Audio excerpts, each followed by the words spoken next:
Bonjour, aujourd'hui je vais vous présenter le logiciel de calcul de perte de charge aérolique.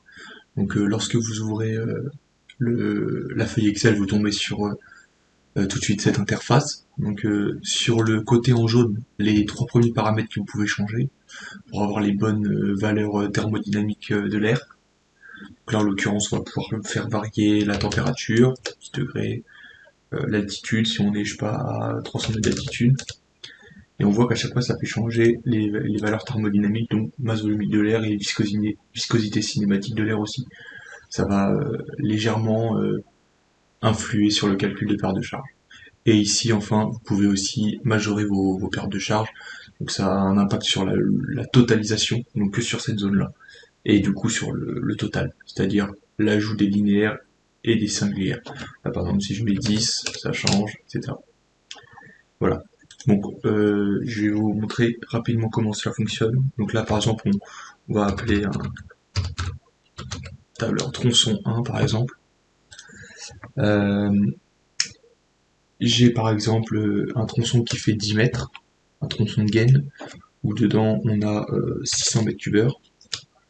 Et là, on choisit la typologie de la conduite, donc en gros la forme, pas la forme, le matériau. Là, on va prendre une gaine classique, acier galva spiralé. Voilà. Donc là, tout de suite, il détecte la valeur de rugosité qui correspond au matériau utilisé. Là, je vais pouvoir choisir une forme, donc on va passer en premier sur du circulaire. Là, je choisis tout simplement mon diamètre intérieur de gaine, on va prendre un 315 par exemple, et là directement, il détecte que équivalence 315, puisque dans tous les cas on est sur un diamètre, donc c'est forcément le même. Il voit qu'on est en régime turbulent, il calcule la vitesse, on a le nombre de Reynolds, le lambda. Donc ça c'est plutôt pour prouver de la véracité du calcul, si vous voulez en faire une note de calcul à présenter, par exemple à un bureau d'études. Voilà, ça nous donne tout de suite le linéaire de perte de charge, parce qu'on a mis 10 mètres. Imaginons maintenant que j'en mette, je sais pas, 15, ça, évidemment ça fait changer la valeur. Donc là on va passer maintenant sur ce même tronçon aux pertes de charge singulières.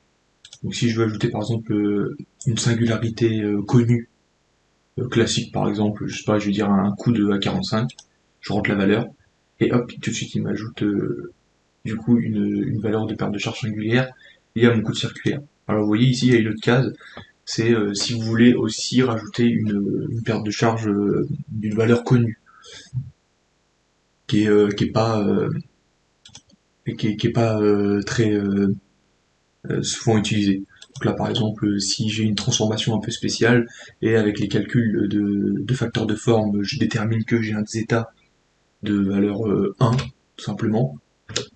En fait, il va venir ajouter la valeur que moi je connais déjà avec une valeur souvent utilisée dans mon listing. Donc là, en vrai, ça fera comme s'il y avait pour ce cas-là, un zeta de 1,23.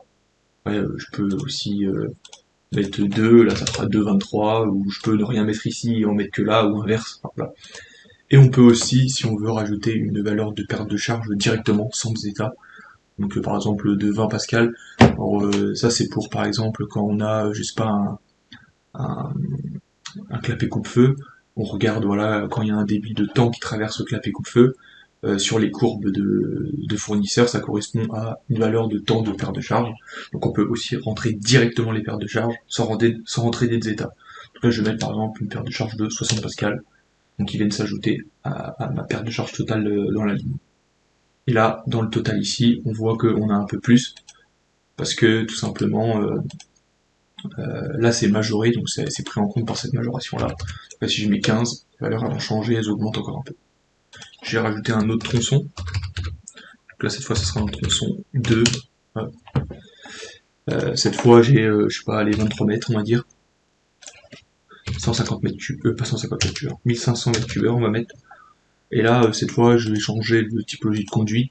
Par exemple, si on prend, je sais pas, un conduit maçonné, imaginons qu'on doit passer sous terre, à l'intérieur d'un conduit en béton. Hop, là, on voit qu'on a une rugosité qui est bien supérieure, parce que c'est pas des matériaux qui sont aussi lisses. Donc là, on va passer cette fois du coup en rectangulaire. Donc là, là, si je veux essayer de rentrer, on va voir que ça va pas marcher. Hop, il me dit que c'est pas possible, effectivement, parce que j'ai du rectangulaire. Donc là, il faut que je, je mette mes cotes A et B de mon rectangulaire. Donc là, par exemple, je vais mettre un 300, 600. Hop. Là, il détermine que ça équivaut à un diamètre circulaire de 461 mm, un peu plus, 462 on va dire. Donc là aussi on est en turbulent, on a 2,31 mètres secondes à l'intérieur.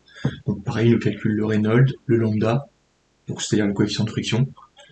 Donc là aussi, si on veut, on peut rajouter, je sais pas, une transformation un peu spéciale avec le facteur de forme, on détermine que c'est un zeta de 6 par exemple. Et aussi on a un coup de circulaire, non pas circulaire, rectangulaire pardon, en 90, donc ça fait un zeta à 0,36. On peut ajouter. Donc là c'est comme si on avait du coup un zeta de 6 plus 0,36, donc 6,36. Et on va ajouter une paire de charges de 10 Pascal par exemple. Exemple. Voilà, donc là on a l'addition qui a plutôt bien fonctionné. Maintenant on va faire un dernier tronçon aussi. Tronçon 3. On va l'appeler 7 mètres. On va mettre du 1000 mètres cubeurs. Là c'est pour le cas où on a des. Ça peut arriver, c'est souvent des, des gaines un peu spéciales qu'on appelle gaines oblongs. On va prendre cet exemple là. Donc là dans mon listing j'ai oblong. Donc les gaines oblongs c'est des gaines comme ça. Donc là ici vous avez une petite schématique qui vous explique en fait comment rentrer les valeurs. Donc là par exemple on voit que là c'est la largeur et ça c'est la hauteur de la gaine oblong. On voit qu'elle est un peu arrondie contrairement à la rectangulaire. Donc pareil là on doit rentrer une cote A, une cote B. On peut toujours pas rentrer circulaire, hein, ce qui est évidemment ce qui est logique, parce que c'est pas du circulaire. On va dire que j'ai une largeur A de 600, par exemple, et une hauteur B de 200. Donc là, il considère que, vu que c'est de l'oblong, il recalcule, il dit que c'est comme si on avait un diamètre de 359. Donc là, on a 2,49 mètres secondes, il recalcule notre Reynolds, notre lambda, etc. Tout ça ne change pas. Là, cette fois, on va dire qu'on a juste un nombre de coudes. Par exemple, là, on va dire que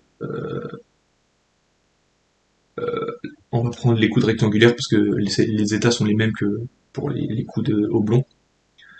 Et là, on voit que par exemple, c'est un coude à 45 et que j'en ai plusieurs. Donc là, on voit que c'est 0,21. Donc ce qu'on va faire, c'est on va directement rentrer la valeur 3 fois 0,21 parce qu'on va dire qu'on en a 3. On peut rentrer ici. Donc égal 3 fois 0,21, ça fait 0,63 de tête. Donc là, ça fait comme si j'avais du coup 3 coudes. Et puis si jamais je dois l'expliquer dans une note de calcul, je peux écrire tronçon 3 avec 3 coudes 45 degrés. Là, c'est vraiment la dénomination de l'élément aérolique. Donc il faut être... si on a une note de calcul qu'on doit présenter, ça permet de pouvoir décrire un peu le type de tronçon qu'on a, quoi. Donc là, on n'a pas d'autres paires de charges à ajouter, on imagine. Donc voilà, ça nous donne ces valeurs-là. Voilà. Et puis on peut donner évidemment un titre aux paires de charges. On va mettre titre. Non, pas titre, on va mettre réseau aérolique. Double flux. Numéro 3 par exemple, je sais pas. Donc voilà, ça vous permet à chaque fois de calculer la perte de charge totale de votre réseau le plus défavorisé pour dimensionner vos ventilateurs. Voilà, bah, je vous remercie de m'avoir écouté. Et surtout, si vous êtes intéressé par ce logiciel, par cette feuille Excel, vous pouvez m'envoyer un mail à l'adresse qui s'affichera dans la description. Et vous pouvez l'acheter pour la modique somme de 40 €. Voilà. Bah, je vous remercie tous de m'avoir écouté. Et puis si vous avez des questions, n'hésitez pas dans les commentaires. Je vous souhaite une bonne journée. Au revoir.